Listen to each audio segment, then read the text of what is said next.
Hello, love. Welcome. Today I'm going to address a question from one of my viewers, Ben. His question is awesome, and you may have the same question, so if you do, hit that subscribe button. So he wants to know what should be the distance between my hands and my feet in downward facing dog, because he knows that we transition a lot from a downward facing dog into other poses in our yoga practice.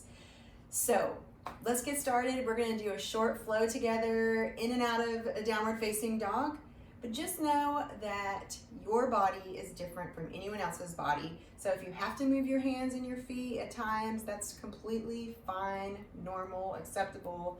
Anything goes. Just know to use whatever works best for you, whatever feels best in your body. So I'm just gonna present you with some options today. So here we go. Come standing at the top of your mat and take your feet underneath your hips. Soft bend in your knees, soft shoulders. Hands to your belly. Let's take 2 deep breaths together. Inhale, fill your belly up with air. Press your belly button away from your body. Exhale, pull your belly button in towards your body. One more breath together. Inhale. Exhale. Inhale, reach your arms up towards the sky. Exhale, forward fold. Place your hands, spread your fingers wide like we talked about in our video. Start here, it's all in the fingers, and then step your feet back to a high plank push-up position. So in this high plank push-up position, your shoulders should be directly over your wrists.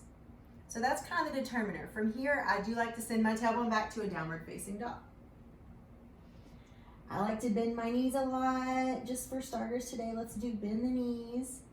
And then create a really beautiful curve in the low back and let your neck be soft. Beautiful. Inhale, high plank push-up position. Good. So let's say you do this and your shoulders go over your wrist. Just walk your hands out a little bit.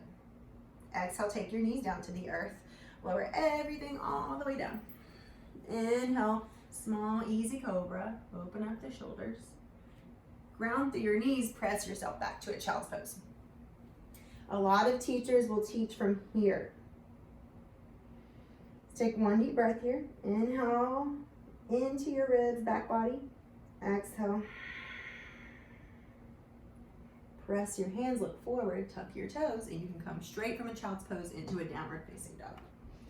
Now, if you come to a downward facing dog and you notice that your wrists are hurting a lot and you're not really able to press into those fingers quite yet, you can walk your hands closer to your feet for bulldog pose. You can also tend the fingers. Whatever works for you. It's all about opening up those hamstrings here, so adjust however you like. So when we're going to transition back into a chaturanga, we just walk your hands back out. Inhale, high plank. Exhale, lower all the way down, chaturanga. Inhale, cobra. Exhale, tuck your toes. Find downward facing dog. Awesome. So let's do one small flow transition. Inhale, high plank push-up position. Step that right foot to the top of the mat. Taking the hand of your right foot so your knee is directly over your ankle. I like to tent my fingers. Look forward, drop your back knee. Lizard lunge. Exhale, send your hips back. Straighten through your right leg. Toes towards the sky maybe, or toes down if that feels good. Toes can go out. One more time. Inhale, forward. Exhale, back.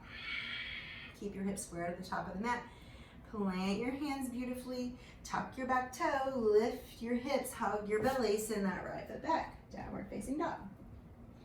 So notice how I had to kind of wiggle my hand over to the right again because I made space for my foot. I like to do that because I got hips, y'all. So I like a little space. Walk your dog. Take your dog for a little walk. Beautiful. Inhale, high plank push-up position. Step that left foot to the top of the mat. Taking the place of your left hand, walk both hands on the inside. Drop your right knee down, cobra. For me, I like to tent my fingers, making my fingers strong, taking all the way out of my wrists. Exhale, send your hips back, straight through the left leg, toes towards the sky or out or down.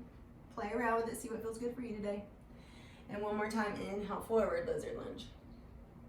Exhale, send your hips back. Plant your fingers, strong in the fingers. Tuck your back toes. Use your core muscles here. Step your left foot back to your back of your mat.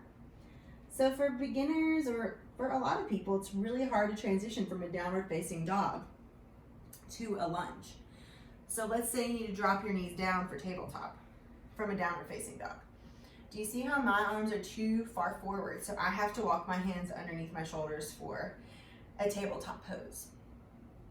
So then when I go back to my downward facing dog, all I do is move my hands back out, downward facing dog. Beautiful. So from here, let's walk your feet to the top of your mat. Forward fold with wide legs, grab opposite elbows. Let your neck be heavy, head be heavy. Just sway from side to side. 2 deep breaths here.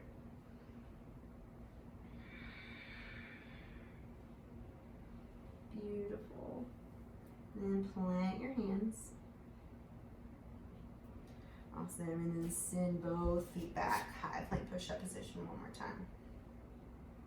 Beautiful. So from here, if you ever want to hop to the top of your mat, you would hop your feet to the outside of your hands. So once again, bend your knees towards a downward facing dog and then hop, landing in a yogi squat. Beautiful. Inhale, reach it all the way up. Turn your toes. Exhale, hands to heart center. So those are just some really simple transitions from a downward facing dog into chaturanga, into stepping the leg forward to a lunge. I hope this helps, Ben, and don't be scared to move your hands or your feet any way that you need to in class or at home, whenever you're practicing yoga. Just play around with these transitions and comment below. Let me know what your distance is. Do you have a long dog or a short dog? Do you have a bulldog? Thanks for joining me today. Thank you so much for watching, for subscribing. I can't wait to see you next time. Namaste for today.